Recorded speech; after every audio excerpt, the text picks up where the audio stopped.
Hello guys, today I'm going to tell you about that wormhole token. Now before we start the video, let's share my legal disclaimer. This video is only for educational purpose. Do your own research for the investing. According to the website, wormhole is a foundational interoperability protocol that act as a secure infrastructure for transferring assets and data between over 40 different blockchain networks. Universal Bridge, it solves blockchain isolation by enabling seamless cross-chain transfers for tokens and messages. Guardian Secured, a decentralized network of validators called guardians, observers, and cryptographically verifies all cross-chain transactions. Governance and utility token. The W token is used for decentralized governance, staking to secure the network, and earning rewards from protocol revenue.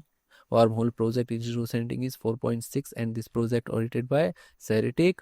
Wormhole token total supply is 10 billion and circulating supply is around 5.73 billion W token.